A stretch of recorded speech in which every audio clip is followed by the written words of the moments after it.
there's new reporting just coming into the Situation Room right now. We've learned that the Trump administration had private negotiations with China, warning officials there against retaliatory tariffs. But those behind-the-scenes talks evidently did not work. CNN's chief national affairs correspondent Jeff Zeleny is over at the White House watching all of this for us. Jeff, what's the reaction over there after those warnings apparently fell on deaf ears?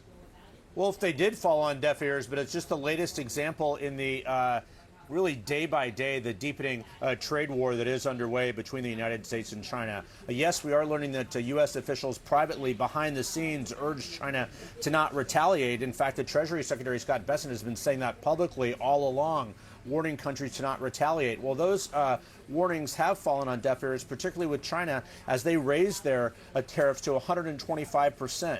The question now is which side is going to blink, if either. And Matt was just talking about consumer confidence. The prices are going to go up. There's no question about it. That's what the White House is bracing for. That's what the administration is bracing for. It's one of the big reasons the president had a dramatic pullback on a sweeping tariff plan just a couple days ago. And the market, of course, reacted very well in the moment. But in a couple days since, it certainly has not. The bond market also has not strengthening. So this is going to be one of the central questions here. But Wolf, we're also learning just inside the White House, the president, as he embarks on this 3-month pause on a sweeping tariff plan, there's competing views from his team of economic rivals, if you will. Scott Bessent, the Treasury Secretary, a long history on Wall Street, he is one of the people the president is listening to the most on this, of course. Kevin Hassett is as well. But Peter Navarro, the man right in the middle of the screen there, he is someone who has been very pro-supportive of these tariffs, and the president did not heed his advice this week. So as the president goes forward on this, as the consumer sentiment prices rise, which advisor is going to sort of win out on this? So there's no doubt the president, at the center of all these new trade negotiations, now has to negotiate with some 90 countries or so. So, Wolf, all of this is coming front and center here is the economy. That inflation report, the rising inflation, is one of the biggest challenges, one of the biggest worries for this administration. I do want to bring in CNN's Kylie Atwood. She has some new reporting on how President Trump in the U.S., the Chinese president, Xi Jinping, have interacted, and I guess the best way to say it, have not interacted, Kylie, since this trade war began. And you have some great new reporting on why that is.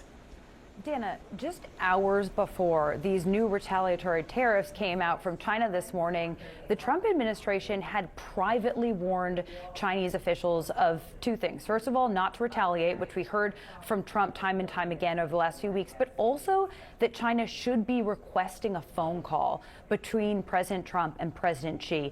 China has not done that so far. They've been telling China to do this for months now, according to a source familiar with that working level dialogue between the two sides. We know that Xi and Trump spoke before inauguration. They haven't had a conversation as this trade war has escalated. And senior White House officials tell Elena Trine that Trump is waiting for Xi to make the first move here. He thinks the onus is on the Chinese leader to do so. But when you talk to folks, there's a fundamental disagreement about how this could all come together. And that is one of the challenges, as there is this remaining question, an urgent question really, as to how they're going to create an off-ramp for this escalating trade war. Here is where the trade war stands right now. 145 going up against 125. These are the tariffs between the world's two biggest economies.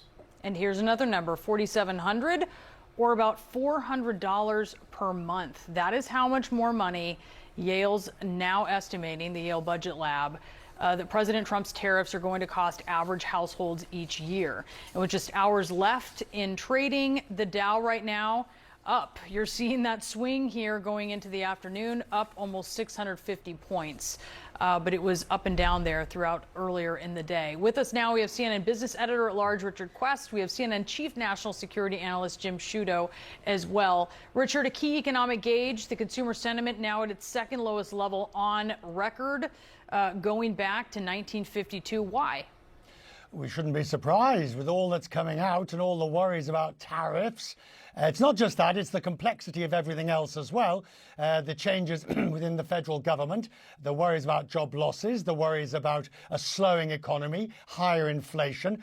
And eventually you get these what's known as soft data surveys, like the Michigan survey, consumer sentiment, and it's a really worrying number because at some point these sentiment surveys feed into hard data of real consumer spending. And we know this from history and precedent. That's what happens. So when we see a number as bad as this one, it is only a matter of time, unless anything else changes that would suddenly make people more cheerful. Look at that chart. I mean, just look at it. Unless people suddenly become more cheerful, why would this not translate into spending? You see, that consumer lab, the lab from Yale, that number of 4,700, that is providing you don't start substituting goods. In other words, pre-substitution, if we just continue as we are now. But of course, people will start to substitute. They will find other goods. And as the Christmas Tree Association said a moment or two ago, it's going to be very difficult to find substitution of many things that we currently get from China. Yeah, you'll be surprised just how much we get exclusively from China. And Jim, I'm really curious to get your perspective on the White House's handling of this situation. Not so much the tariffs that have been announced, but this reporting that the White House, that officials have made clear to Beijing that they want Xi to ask for a call with Trump. Yeah. Trump hasn't reached out directly. What do you make of that approach? And the White House saying they want Xi to reach out for it. I think, can you get any more high school in matters of state? It's ridiculous. He's got to call me, Jim. Yeah, and listen, what's interesting is, as I was reporting yesterday, the Chinese impression is that they are willing to at least negotiate, not necessarily on Donald Trump's terms, but to talk. But their impression is that the U.S. has not opened channels and not made an effort to open up channels to allow that. So now you have the U.S. president say, well, I'm not going to open those channels. China has to open them first. It's kind of ridiculous at the end of the day because you are playing with the interests of American consumers, Chinese consumers, et cetera. The other point I would make about China's reaction today in not quite meeting the U.S. tariffs, 145%, U.S. China goes to 125. And in Xi's statement, he says, we're going to 125 in response. That's as high as we're going because this is getting a little ridiculous, right? And that's both a signal to say we're not going to get caught up in this tit for tat to the degree that the president is, but it's also an opening to say, okay, we're capping this for now, and that perhaps offers a way forward that we could begin talking about how to bring these down. You've lived in China. You've covered China for some time now.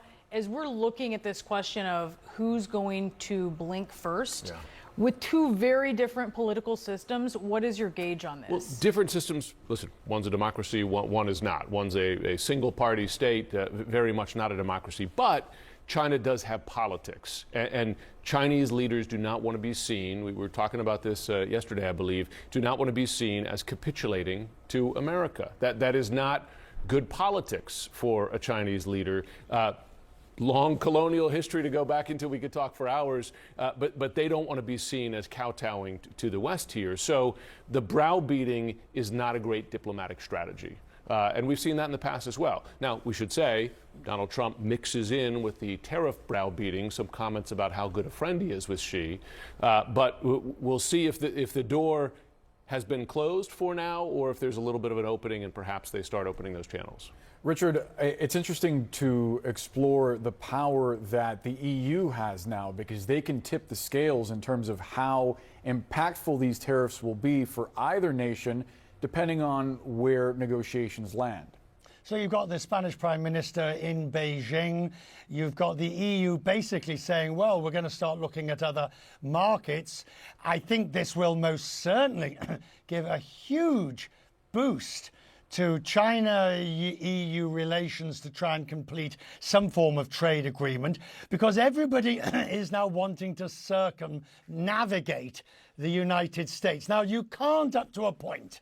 There are certain things, there are certain inalienable bonds of trade between the EU and the US. That doesn't mean to say you can't reduce it, your reliance. And just as much as the US is now saying we want to reduce our reliance on China, We want to make sure we are no longer strategically dependent.